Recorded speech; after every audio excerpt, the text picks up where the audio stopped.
Hello बच्चों, कैसे हैं आप लोग। उम्मीद करता हूँ अच्छे होंगे। तो बच्चों, आज की इस टॉपिक में हम लोग सीखने वाले हैं बट्टा, छूट या डिस्काउंट।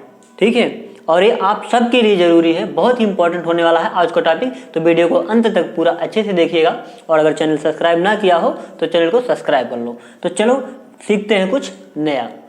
तो बच्चों, पहली चीज क्या लिखा हुआ है, विक्रय मूल्य। क्या लिखा हुआ है, विक्रय मूल्य। तो विक्रय मूल्य का मतलब क्या होता है, पहले आपको इसको समझो।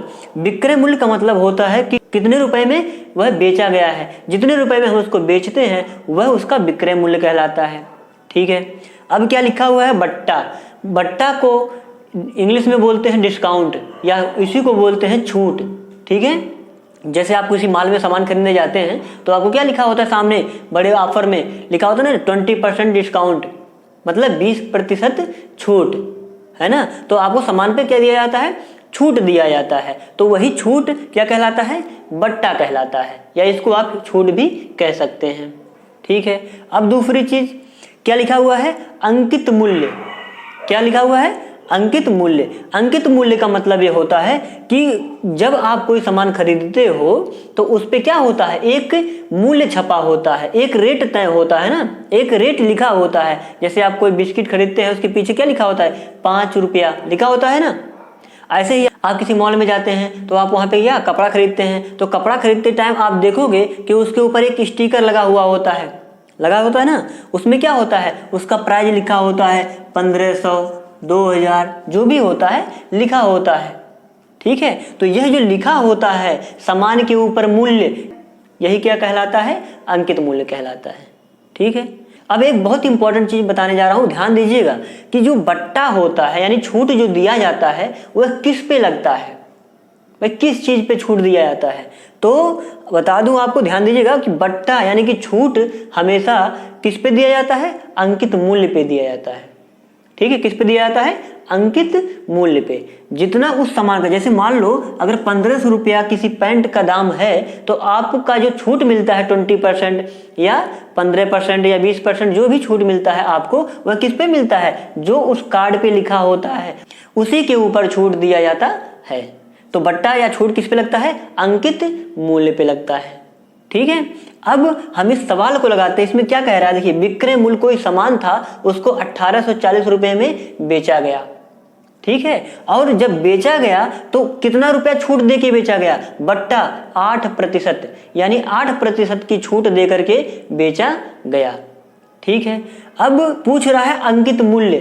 क्या बताओ, अंकित मूल्य बताओ कि उसका दाम तब कितना छपा था, उस सामान के ऊपर कितना रुपया लगा हुआ था। ठीक है, कि जिस पे छूट देने के बाद 8%, जिस पर 8% छूट देने के बाद 1840 रुपए में उसको बेचा गया।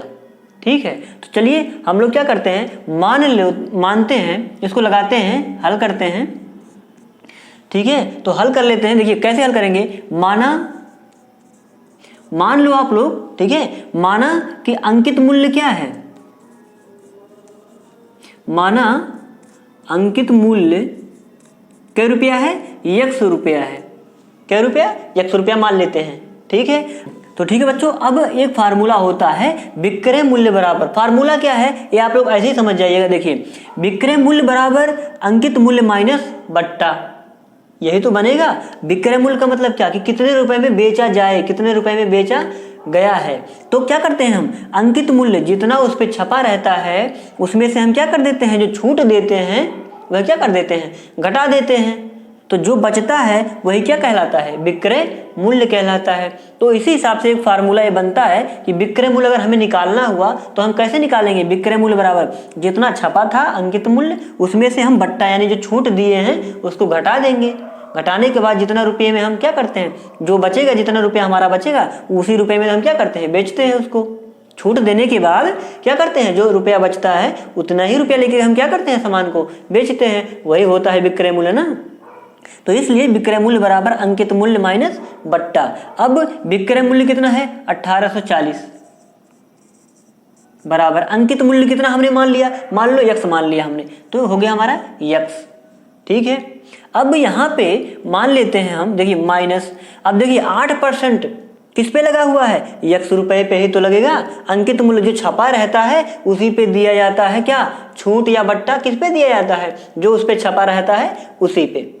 ठीक है, तो अब यक्स रुपया हमने माना था, तो इसका क्या परसेंट? 8% छूट है, तो इसका 8% निकाल लो। तो क्या होगा? यक्स का कितना? 8%। यक्स का 8%, यही तो हुआ। अब क्या कर लेते हैं हम, देखिए इसको काटना है तो काट लीजिए। देखिए 2 चौक 8 और 25 चौक का 100।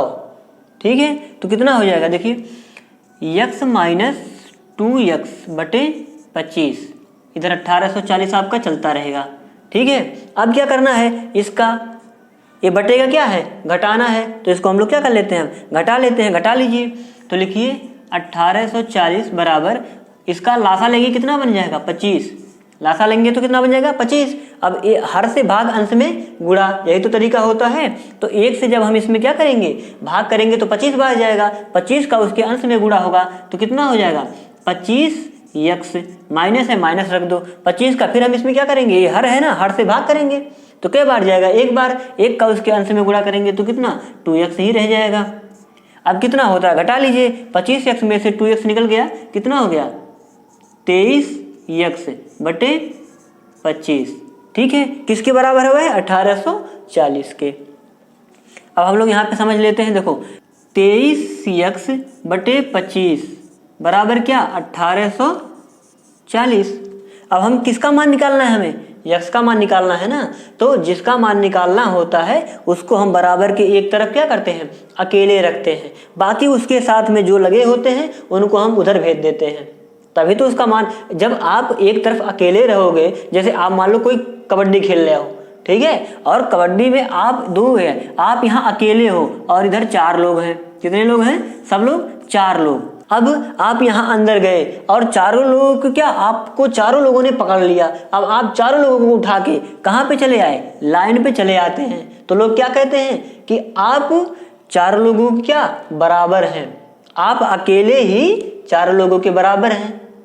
ठीक है, तो अगर आपकी वैल्यू, आपका क्षमता पता करना है तो क्या करना पड़ेगा? आपको एक तरफ अकेले रहना पड़ेगा या रखना पड़ता है। इसलिए यहाँ पे क्या? यक्स का मान निकालेंगे जब हम, तो क्या करेंगे? यक्स को बराबर के एक तरफ अकेले रहेगा, तभी तो पता चलेगा कि इसके बराबर ये है। ठीक है, तो इसलिए क्या करते हैं हम? यक्स को अकेला रखेंगे। तो अकेला रखने के लिए इनके साथ जो लगे हुए हैं उनको हम कहाँ भेजेंगे? उधर भेजेंगे। तो चलिए भेज देते हैं।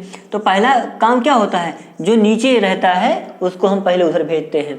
तो यह नीचे है, जब दूसरे पक्ष में जाता है तो किसके रूप में जाता है? यहाँ पे हर के रूप में है, वहाँ पे अंश के रूप में हो जाता है। तो कितना हो जाएगा? 1840 गुणे 25। यह इधर जाता है तो गुणा हो जाता है, ये तिर्यक नियम से यहाँ चला जाएगा तो गुणा हो जाता है। उसके बाद अब यहाँ पे 23 है। ठीक है, अब क्या करेंगे? यक्स का, अब यक्स को अकेले रखना है बराबर की तरफ ना, तो 23 को भी हम कहाँ भेजेंगे? उधर। लेकिन अब ये यहाँ आएंगे तिर्यक नियम से, यह ऊपर रहेंगे, जब दूसरे पक्ष में आएंगे कहाँ चले जाते हैं? नीचे चले जाते हैं। तो 1840 और गुणे 25 बटे 23। ठीक है, इसको काट लेते हैं। देखिए कितनी बार जाएगा? 20 है, 20 छक्का 120 और 20 वाट है 160।